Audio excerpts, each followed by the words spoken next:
there are a number of priests who have social work degrees.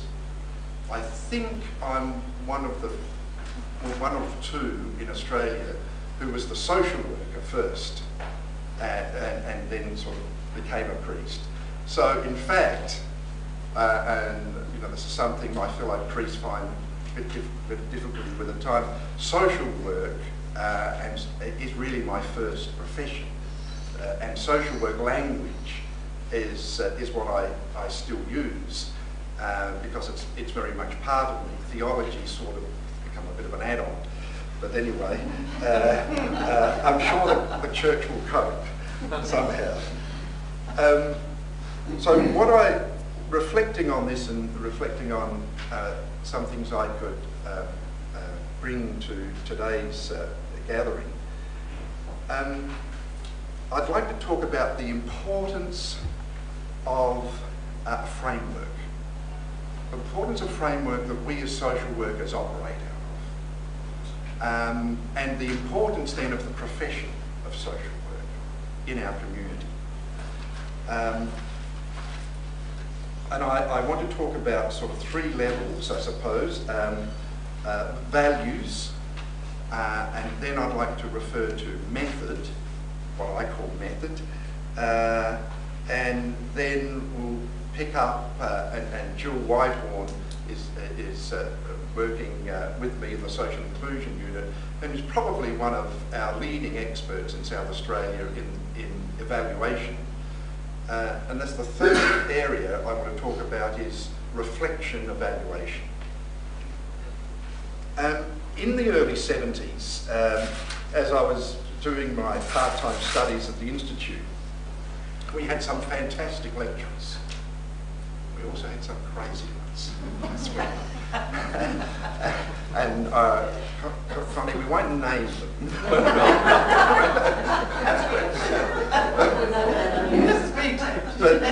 But in one of the subjects I was doing at the time, and this was a bit of a trend of the early 70s, there was this real push to be values-free in your social work, in your counselling, to rid yourself of values in the under the guise of, well, if we do this, we really are going to be present in the most pure way to the person before us, our client, our patient, whatever.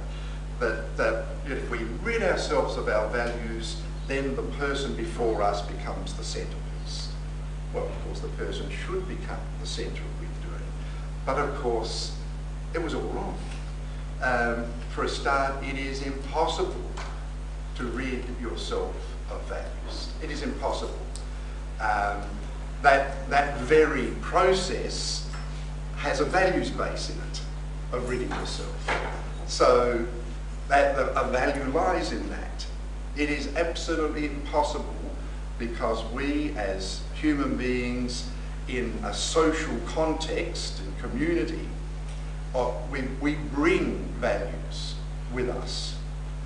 The important thing, of course, is to identify those values, to know what they are, to be able to articulate a set of values that we operate out of, not only as human beings, but as professional social workers.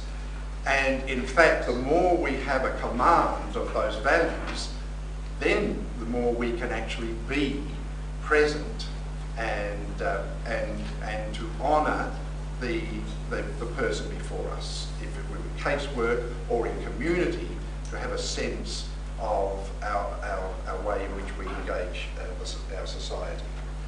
So there was a misunderstanding in those early days, not overall, but some in the profession. There was a little glitch, and this issue of values-free got a bit of a run, and a lot of people, I think, have got a bit confused by that. So if we are going to bring values to this, and we do by the nature of our being, what values should be highlighted? You know, should we be really affirming as social workers?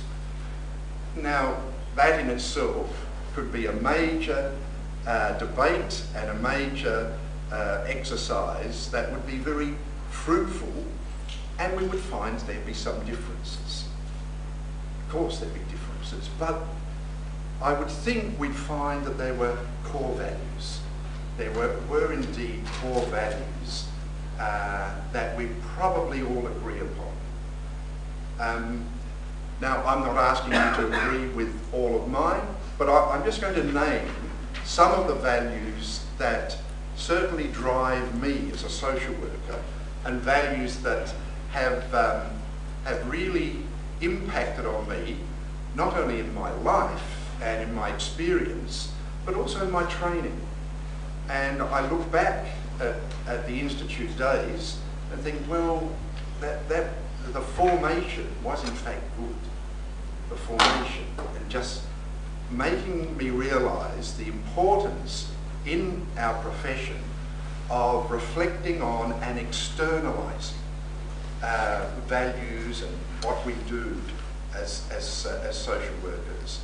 And that the importance of peer group reflection, the importance of being able to in a self-disciplined manner, allow yourself to be tested, in a sense, by the interaction of your peers. I suppose that's a form of supervision, and that's so important.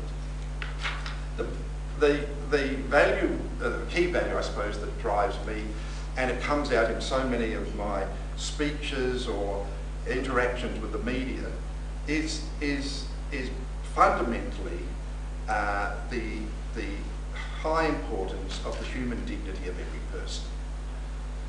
Now, I suppose I wear two hats. From a religious point of view, I would say that dignity comes about because people are made in the image of God. That's fine. But I don't need simply to have a religious perspective. From a very human perspective, the experience of life tells me, and I'm sure tells you, that each person possesses something innate and dignified about themselves simply by being human. And that is something that our community over the generations tries to name and enhance. Sometimes, and quite a lot of times, we do it badly for all sorts of reasons. But that's the first value that I constantly reflect upon, the dignity of every human being. But then I go a step further to say it's an equal human dignity, an equal human dignity. There's something about humanity and being human that says all of us have an equality in our humanity. And if that's the case, that certainly drives my thinking and drives me in my work to say, well, if it's an equal human dignity, then when we look at the circumstances and the life situations that people are in, that doesn't reflect that everyone has an equal human dignity, then, and this is the place, another value, there is a responsibility on behalf of the community to intervene.